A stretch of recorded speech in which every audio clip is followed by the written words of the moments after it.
Hello,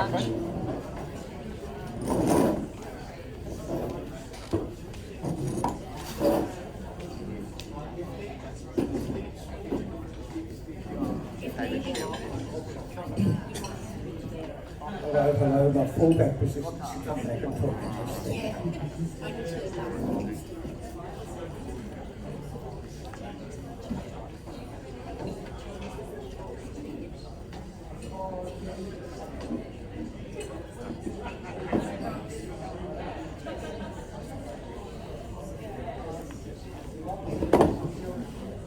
Okay, folks, time for a start. Here's an illustration of what I'm talking about. Primarily, it is a Canadian type canoe built out of Edmonds. Right, I'm Edmonds. I'm going to take you through this presentation, which has been driven to a large extent by my architect son. Testing.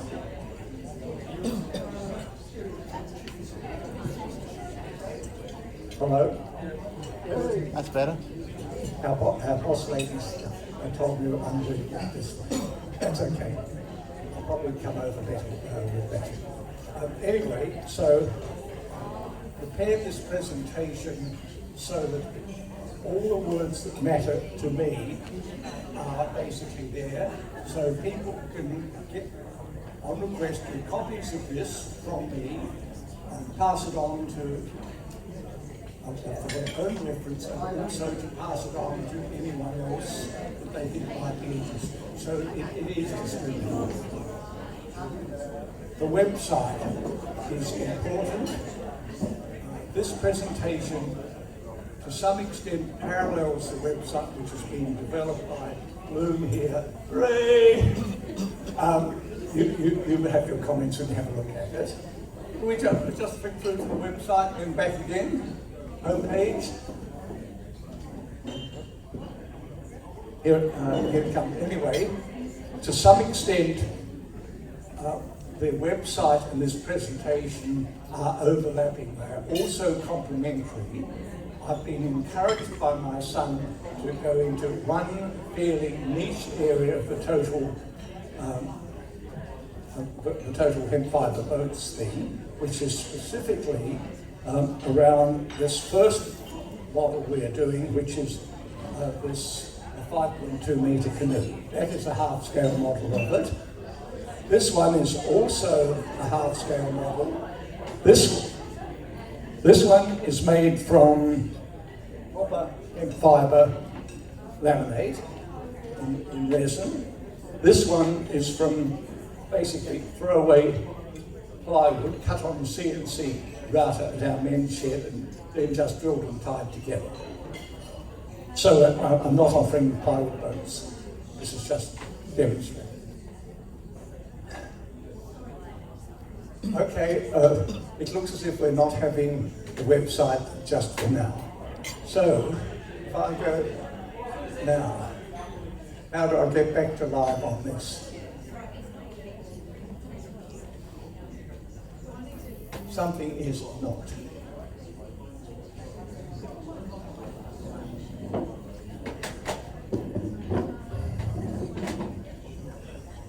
Meanwhile,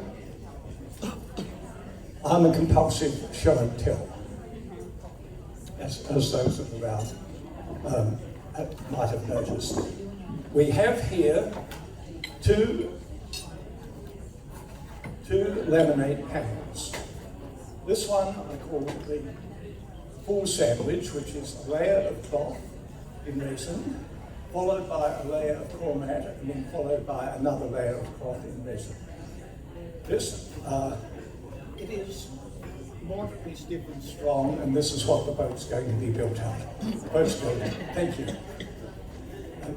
Then I've got the open sandwich here, which is cloth, that side against the mould, all smooth and ready to paint, and then just a layer of core mat this side, and this is flexible, so I can twist it round from flat to boat shape. And the other bit of show and tell here is a full-size model of the corner joint, a chine, where one panel here is tied to the other panel here. This appears in the presentation, and then the filler's gone in, as has happened in there, and then it's been bridged with fibre and resin inside, fibre and resin outside. I put filler down there, but haven't put the extra filler there. And then it's got its one coat of fibre and resin right across. Pass them around. I would like them back afterwards. Right. Now, let's see what we've got here.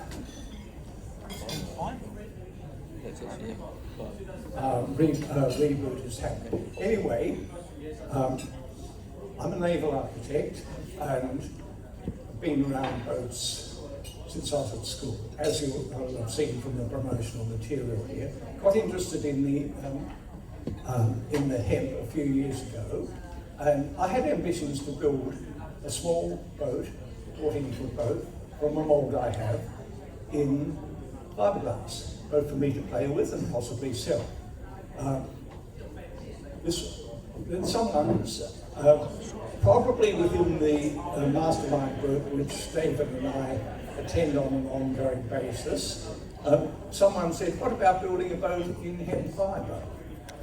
Background to this while we're rebooting is that people have been building surfboards very successfully out of hemp fibre, which is basically a clothing fabric type fibre, spun and woven, and a bio-based epoxy resin which comes from Queensland.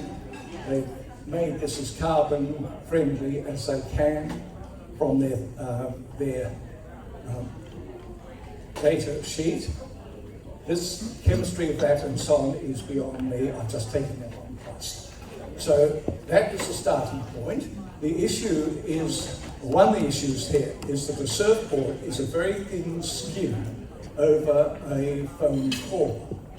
A boat structure is usually a shell panel, a series of shell and other panels, which is that sort of stuff. David waved it around.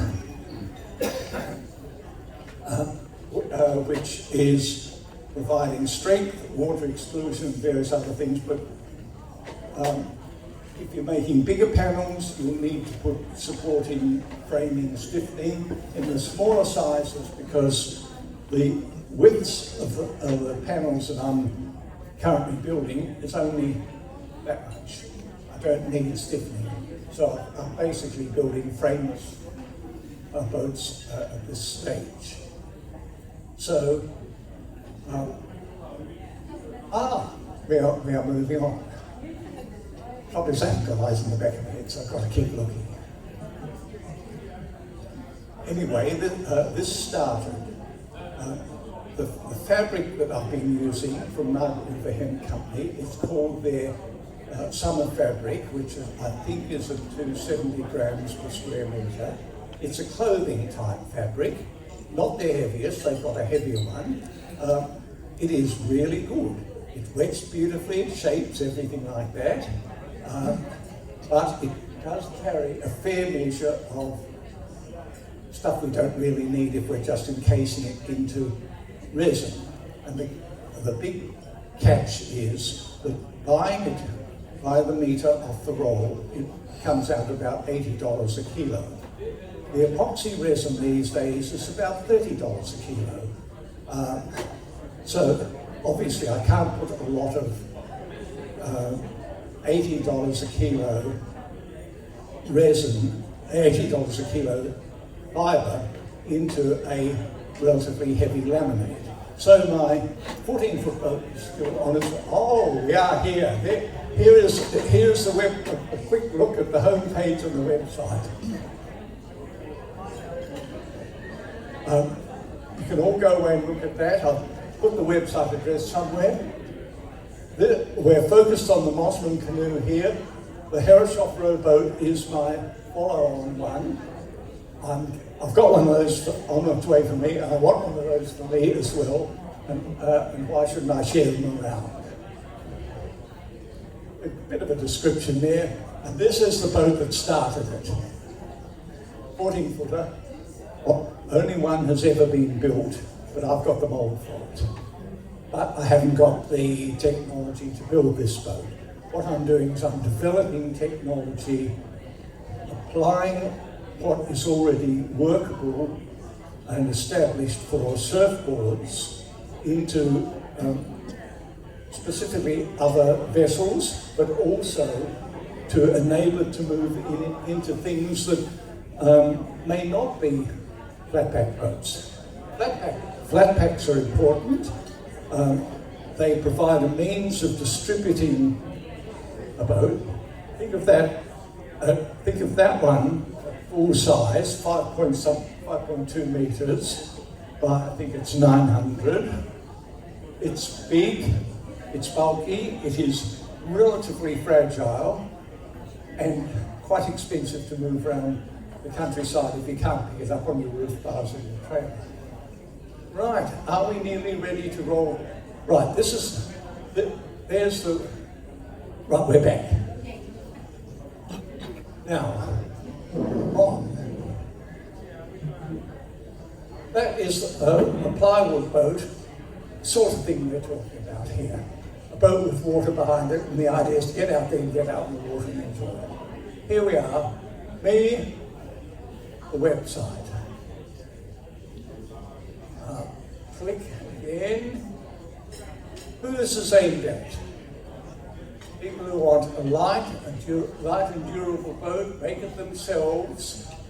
Those that are interested in the in investing in the fabrication and distribution, etc., and moving on to other things. Now, what I'm going to cover here is, and I've touched on this a little bit, is the design, its fabrication, some comparable materials, a look at the website, and possible other projects. Now, this canoe, there it is, that's what it's about. And it also exists, visible, displayable on A3. David, could you do the honours? And that one, that is the one we're talking about. And this one, the same 5.2 metres, with the cross sections on the back, is the next cab off the rank. That one is around for those who like the idea of the boat but don't necessarily want a paddling canoe. Anyway, you've had your chance to see that. There it is in the presentation. Why resin panel boats? There we are. I'll run through it a bit, why I've been doing it. And this is a demonstration of getting into, you can take that one for a walk as well. A demonstration of getting from flat panels, they're all laid up in flat panels and molds you'll see, and then basically tied together, as this one is, with cable ties. Then you make this, get it into shape, needs a little bit of pushing. This one I've already put in a spreader down here to keep it the shape. That needs to be a little wider like that before it becomes soft. Because a cable tie structure is soft and flexible. Right. Coming from surfboards and so on, I had to cover that one while we're getting our technology coupled up again. Right. Now, that is what's going around now. And you can see the shapes that we can get if we know what we're doing from flat and pushing into boat shape. The substance, the resin and the fibre, precedent of the surfboards, and what we need to do to apply something that works to surfboards to work for a wider range. I've covered that a bit. Right.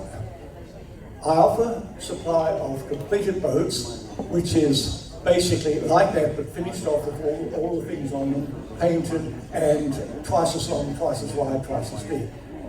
And if you want to come and pick one up, pay me your money, put it on your roof bars or put it on your trailer, that's great. The alternative or complement to that is the flat pack, which has been established for 4 years.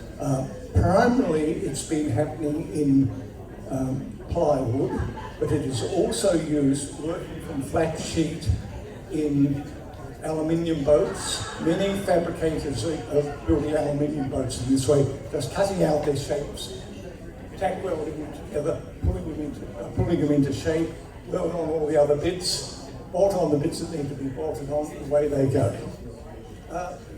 And why I've gone flat pack?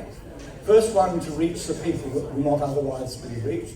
Second one, to let the people that want to enjoy themselves by building their own boat. Third one is to give access to a much wider range of boats that may be commercially available.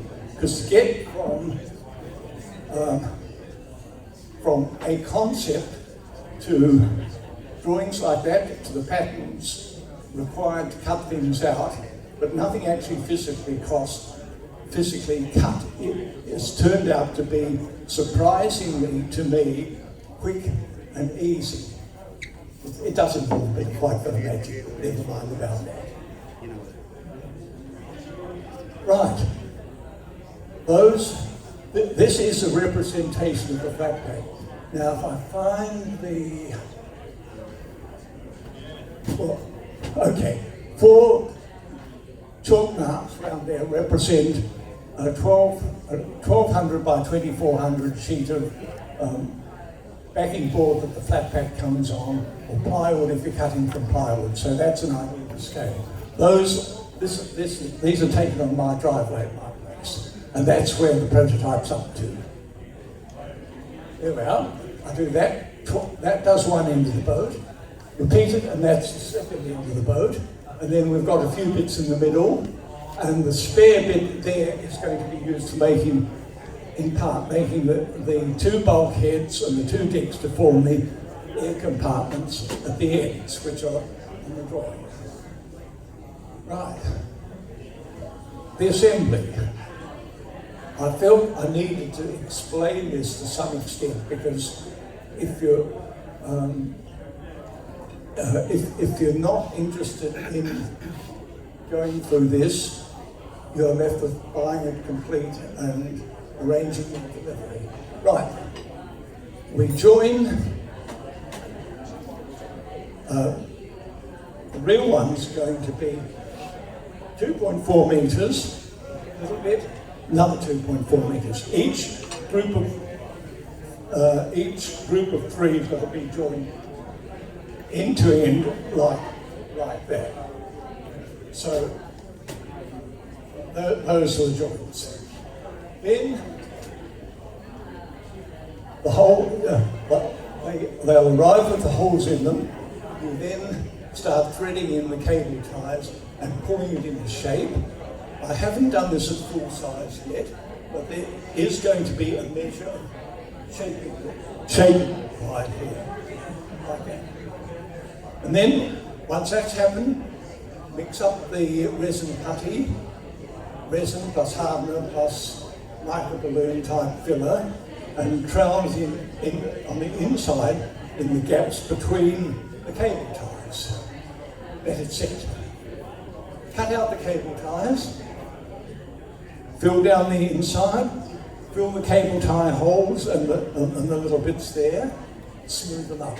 There we are, there it is. And then bridge externally and internally as this one, which has gone down.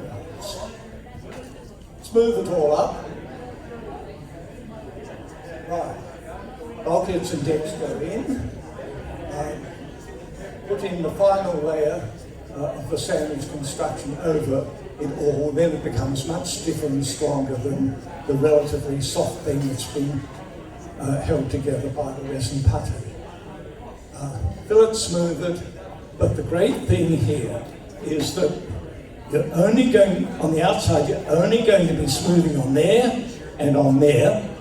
This bit on all of each panel is basically finished and once over with the sandpaper and painted. That is one of the real strengths of this thing. Then after the painting, you've just got to put the other bits and pieces on. Timber gunnels, quartz, a couple of other odds and ends, and away you go, out onto the river. This is the sort of thing representative molds. In this case, we're doing it with holes cut with the CNC router into 5mm MDF, and then I'll lay up the flat panels in those holes. These are instances of the panels. We actually mirror this lot about there, mirror that lot about there. Well, it's great having the slider to point to and do it. Number of views of this fella. Number of views of this one. So if you're not here, or you people that are here want to look at it later and tell people about it, this is it. And this is the full set to do one full-size boat laid out on my driveway yesterday. These joints here and there are there because I've got access to a 1200mm router at my shed, but the commercial ones will come through a commercial CNC router with a boat building buddy, which will go from there to there. So there are a few anomalies along the way there. Right, features. We get a canoe shape that is relatively easy to put together in your garage. It is not going to need much in the way of, I haven't really thought of anything much it needs in the way of specialised tools. You're looking at paint brushes, rollers, sandpaper, little plastic ice cream containers to mix up your stuff in. See what I mean about low tech? You definitely do not need the CNC router to facilitate the process. This is done for you. Cost-effective delivery is, I've touched on that before, because that is one of the real important things with this particular implementation. Right. Okay, high strength, good weather, impact, and wear resistance. And I've got a bit of a note there about fitting the inner skin, which I mentioned earlier before I got this magic thing. I don't know why. Ignore the XX, that was just me writing stuff and I didn't need to write anymore. Features. Right, now we look at alternatives. I've just shown you one done in plywood. Plywood is a great boat building material, particularly in light stuff, but it is a bit fragile. It is not that weather resistant. So what happens, a lot of people will take a lovely smooth sheet of plywood, then put glass reinforced plastic over the side, roughing it all up again, and then they've got to go and smooth that up. This arrives basically paintbrush. There's the delivery issue. Right, where are we? Carbon fibre laminates, you can use these. They will be light, strong, but they are decidedly expensive. I do not see hemp fibre as being a realistic replacement for carbon fibre, but it is a considerably more available and friendly alternative to the glass. Right. Glass construction, GRP construction can be light, but it can all too easily go heavy on you. people do tend to build rather heavy GRP things. Now, hot molded polyethylene. Right. I'll just roll on to the next slide there. This is the sort of thing. These are relatively cheap to do a unit, an individual one, but very expensive to set up. This particular one has, as far as I can see, it's got the outside skin, which needs a metal mold that will go in an oven. Similarly for the inside skin, and between them they've got perhaps 20, 30 millimeters or so of foam. I don't know how they got that one there. This does mean that this is going to be relatively cheap to buy one. But is this the boat you want? The other catch with the polyethylene is because it's a fairly flexible material, low modulus of elasticity and so on, it does tend to be rather thick to give it stiffness, which adds weight. A couple of plywood canoes from around the Perth area. Very simple construction there, frameless. This is the sort of thing we're looking at as an alternative to that. Now, the future. Coming up, first thing, I'm going to put together the prototype. Then I will have done full-size assembly, John will know a lot more about. Then I want to make up 2 sets of panels for that. One to be ready as a flat pack, and one to turn into a full production saleable boat. The one that I do for me is the one I'm allowed to make mistakes in, because I'm not selling to any of you. Then we go on, there we are. Then I follow up and do the same again for the rowboat. And bring that one to market. And also, in parallel with that, I'm going to be doing test panels where I can test the strength of the laminated panels, laminated with hemp fibre and resin, laminated with glass reinforced with glass, and I've got commercial software from Lloyd's Register Shipping that deals with laminates for allowing proper engineering design. Right, that's where it all started. That boat, I wanted one. I still want one. Now, contact particulars there. I have these on some other cards.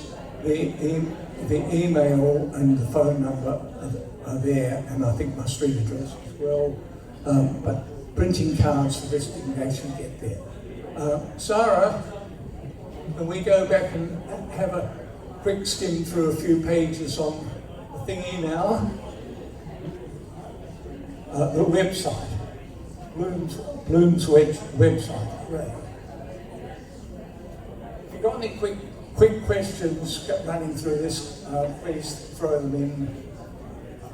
What was the software? Software that I'm using for the design, I'm using SolidWorks. And then for the structural analysis, I'm using Lloyd's Special Surface Craft Rules, which supports steel, aluminium, and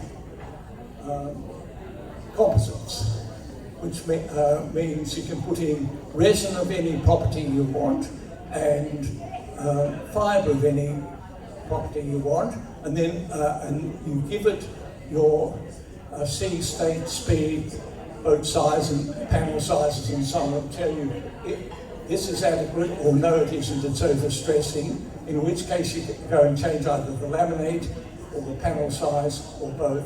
And I've applied this one for 2 paid commercial jobs. What is the health benefits of using this material instead of fiberglass? The major health benefit there is one I've been lapping up in recently. These panels come out of the mould. They do need a bit of sanding up and trimming up and so on, and it doesn't itch. That is one of them.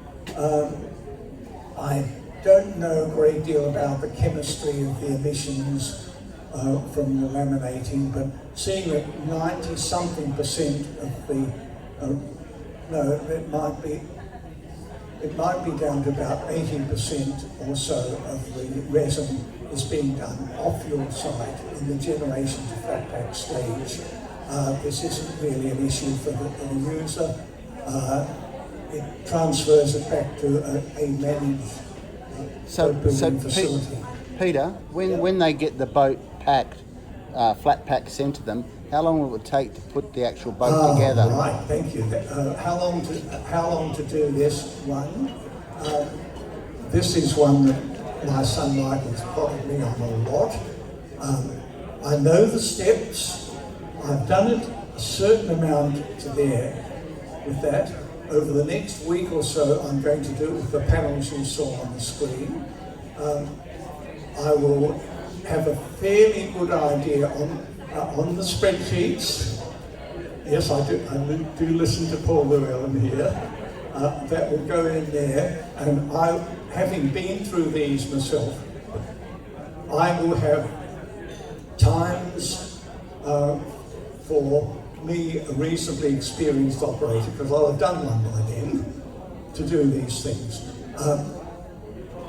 Other thing that comes in here, two things come in here. First of all, you are unlikely to be able to use an assistant to any great extent. It is largely one person. I'll have to look at that as I go through and say, assistant scope, such and such.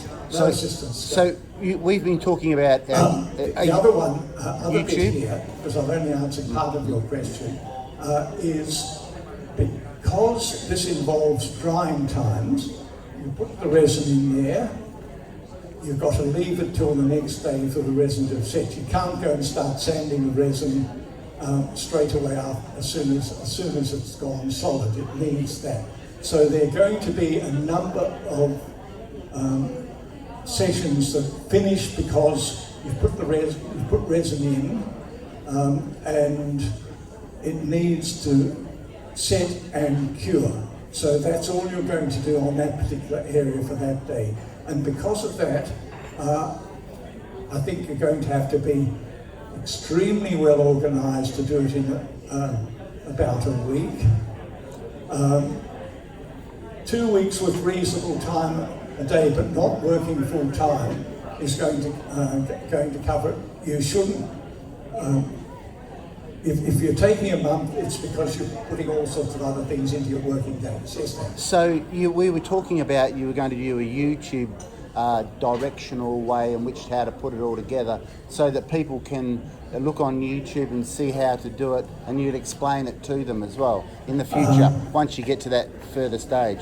Thank you. I haven't specifically thought of video on YouTube, but I'm going to use photos and notes and so on, because I think the statics of it are going to be a lot more important than the dynamics of it. But the other one you haven't really mentioned there is, I have some inkling of the amount of support we need to give it in documentation and how to do it and so on, because I'm setting up something I'll have been through once by then for lots of other people who are coming in with.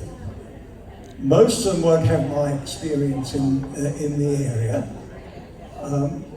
It is going to be considerably more demanding than IKEA, because IKEA do not require you to mix up resin and things like that, nor do they require you to do any sandpapering, nor do they require you to do any painting.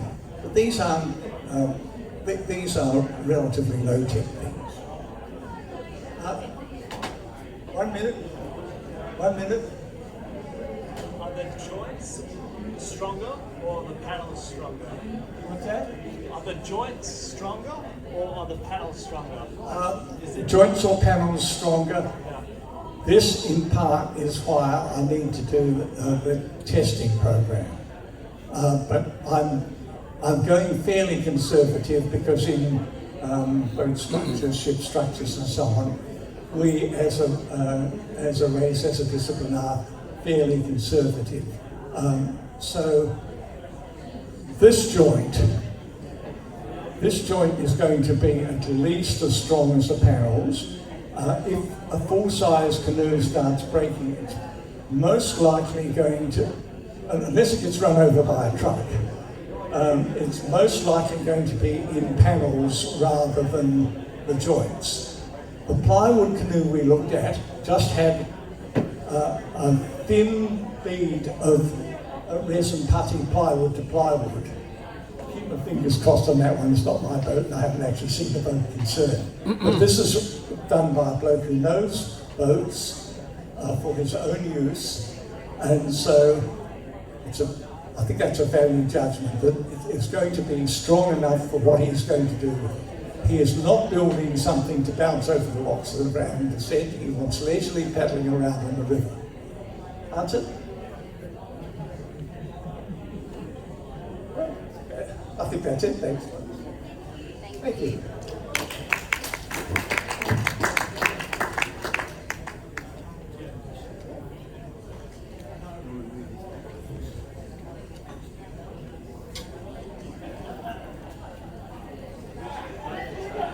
Thanks for carrying all the props around. Yeah.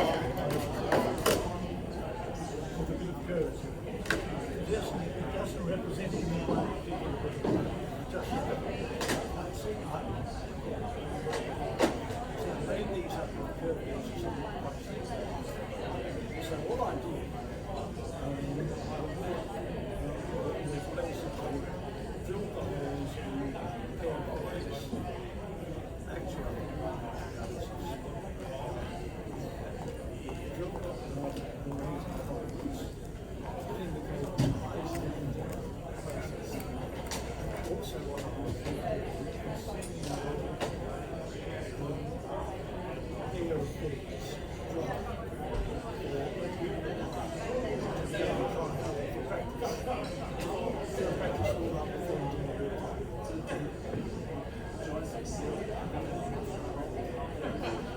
the sequence there is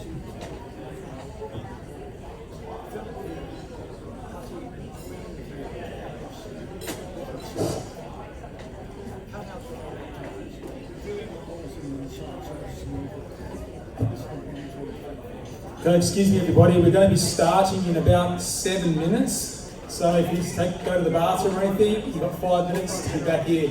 Thank you.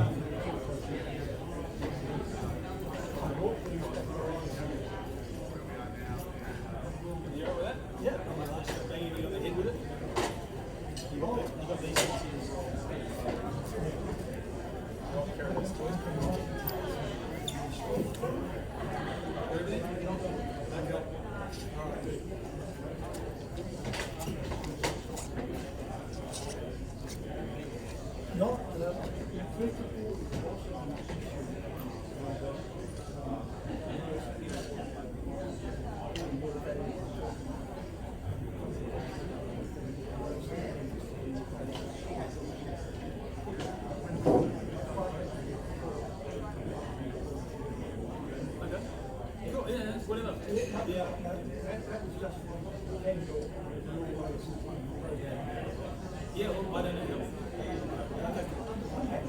Fantastic. That's